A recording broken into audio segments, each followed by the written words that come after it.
কালীপুজো শেষ, এবার কি যে কোনো দিন পশ্চিমবঙ্গে শুরু হয়ে যাবে এসআইআর? জল্পনা উস্কে দেশের সব রাজ্যের মুখ্য নির্বাচনী আধিকারিকদের নিয়ে বৈঠকে বসতে চলেছে নির্বাচন কমিশন। ভোটার তালিকার বিশেষ সংশোধন সংক্রান্ত প্রস্তুতি বৈঠক হবে আজকের পাশাপাশি আগামীকালও এই বৈঠক হতে চলেছে। আর কি জানা যাচ্ছে বিস্তারিত বলবেন আমাদের প্রতিনিধি রুমা পাল।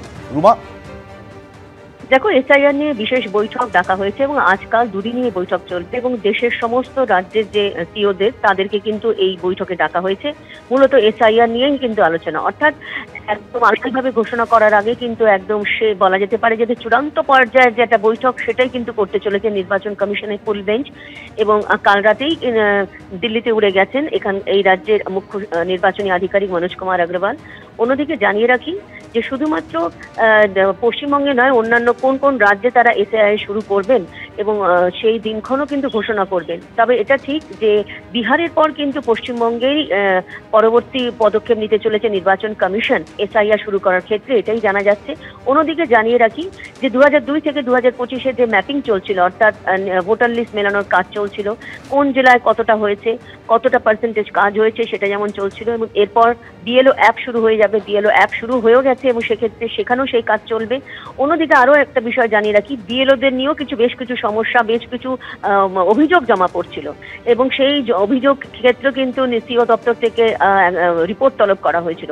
এই সমস্ত কিছু রয়েছে এবং এই চূড়ান্ত পর্যায়ের যে বলা যেতে পারে একেবারে চূড়ান্ত পর্যায়ের যে প্রস্তুতি এবং সেটাই কিন্তু খতিয়ে দেখবার জন্য কিন্তু নির্বাচন কমিশনের ফুল বেঞ্চ এই বৈঠক ডেকেছে।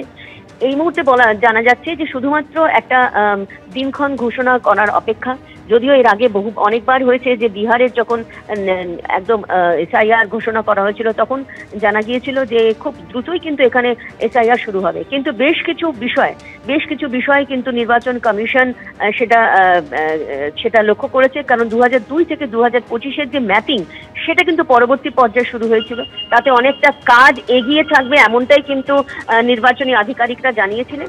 এবং সেক্ষেত্রে কাজ কতটা এগিয়েছে এবং একেবারে দিনক্ষণ ঘোষণা হয়ে গেলে একদম 20 থেকে 30% এমিনারেশন ফর্ম ছাপাতে হবে। সেটা কলকাতা এবং জেলায় কোথায় সম্ভব সেটাও কিন্তু পুরোপুরি তাদের কাছ থেকে তারা তথ্য নেবেন। কারণ এর আগে যখন নির্বাচনে বিশেষ টিম যখন এসেছিল এই কলকাতা সফরে, তারাও কিন্তু এটাই জানতে চেয়েছিল যে যখন নোটিফিকেশন জারি হবে তার সঙ্গে সঙ্গে কিন্তু 2-3 দিনের মধ্যে একদম এমিনারেশন ফর্ম ছাপাতে হবে। কারণ সেই ফর্মই কিন্তু বিএলওরা সমস্ত ভোটারদের বাড়িতে নিয়ে যাবেন এবং প্রত্যেককে কিন্তু সেই ফর্ম তারা ফিল আপ করতে হবে।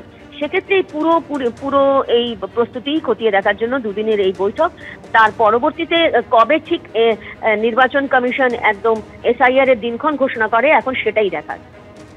রুমা, ধন্যবাদ। অর্থাৎ সব মিলিয়ে এসআইআর নিয়ে প্রস্তুতি এই মুহূর্তে কোন পর্যায়ে রয়েছে তা জানতে চাইবেন নির্বাচন কমিশনের আধিকারিকরা।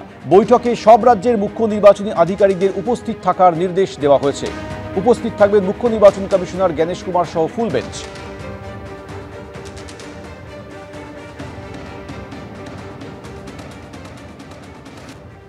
আর ইতিমধ্যে পশ্চিমবঙ্গের সব জেলায় ম্যাপিং এর কাজ শেষ হয়ে গিয়েছে। আপনাদের জানিয়ে রাখবো 2002 এবং 2025-এর ভোটার লিস্ট মিলিয়ে এই ম্যাপিং এর কাজ হয়েছে। এসআইআর এর প্রস্তুতি সংক্রান্ত রিপোর্টও ইতিমধ্যেই পাঠানো হয়েছে নির্বাচন কমিশনে। এ রাজ্যে এসেছিলেন পশ্চিমবঙ্গের দায়িত্বপ্রাপ্ত deputy election commissioner Gyanesh Bharti, তার সঙ্গে ছিল তার পুরো টিম। আর এই আবহে আজ এবং আগামীকাল নির্বাচন কমিশনারের ডাকে এই বৈঠক, যেখানে সমস্ত রাজ্যের মুখ্য নির্বাচনী আধিকারিকরা উপস্থিত থাকবেন এবং এসআইআর প্রস্তুতি কত দূর তা নিয়ে আলোচনা হবে এই বৈঠকে, এখনো পর্যন্ত এমনটাই জানা যাচ্ছে।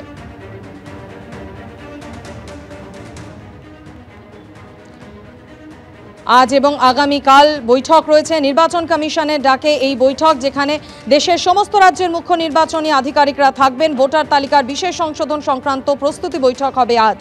বৈঠকে সব রাজ্যের মুখ্য নির্বাচনী আধিকারিকদের উপস্থিত থাকার নির্দেশ দেওয়া হয়েছে। উপস্থিত থাকবেন মুখ্য নির্বাচন কমিশনার জ্ঞানেশ কুমার সহ ফুল বেঞ্চ। উপস্থিত থাকতে বলা হয়েছে মুখ্য নির্বাচন কমিশনার জ্ঞানেশ কুমার সহ ফুল বেঞ্চকে।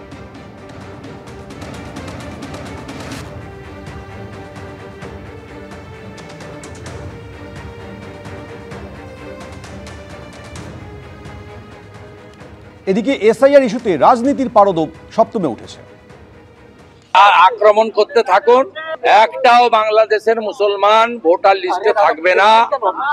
অমিত শাহজি বলে দিয়েছে পাটনায়, पहले डिटेक्ट, उसका बाद डिलीट, उसका बाद डिपोर्ट। যদি নির্বাচন কমিশন নিজেদের মধ্যে বসে সারা দেশে কিভাবে এসআইআর হবে, এটা শুধু পশ্চিমবঙ্গে করব এইরকম করে অমিত শাহ বলতে পারেন, সেটাও তো নিজের এখতিয়ারের বাইরে গিয়ে বলেছেন, কিংবা এই রাজ্যে শুভেন্দু বাবু বা সুকান্ত বাবুরা হই হই করতে পারেন ইলেকশন কমিশনের হয়ে, কিন্তু নির্বাচন কমিশনের দিক থেকে দেখলে বোঝা যায় নির্বাচন কমিশন যে খুব একটা সুখকর জায়গায় আছেন, স্বস্তিতে আছেন সেরকম অবস্থা নয়। সুতরাং তারা মিটিং করে ঠিক করে জেনুইন ভোটার যেন তাদের নামটাই তালিকাবদ্ধ থাকে।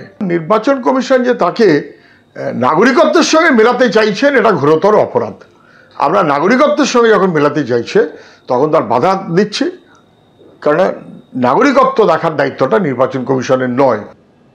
অন্যদিকে আর মাত্র কয়েকদিন পরে বিহারে বিধানসভা নির্বাচন। আগামী 6 এবং 11 নভেম্বর ভোট রয়েছে এবং ফল প্রকাশ হবে আগামী 14 নভেম্বর। আর তার আগে বিহারে ভোটার তালিকার বিশেষ সংশোধনের প্রক্রিয়া সম্পূর্ণ হয়ে গিয়েছে।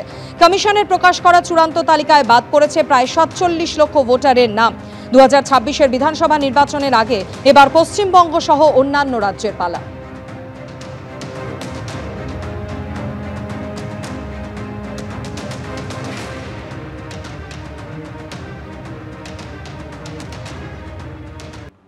কালীপুজোর রাতে খাস কলকাতায় গড়ফায় তরুণী শ্লীলতাহানির অভিযোগ উঠল পরিচিত স্বামীর বিরুদ্ধে।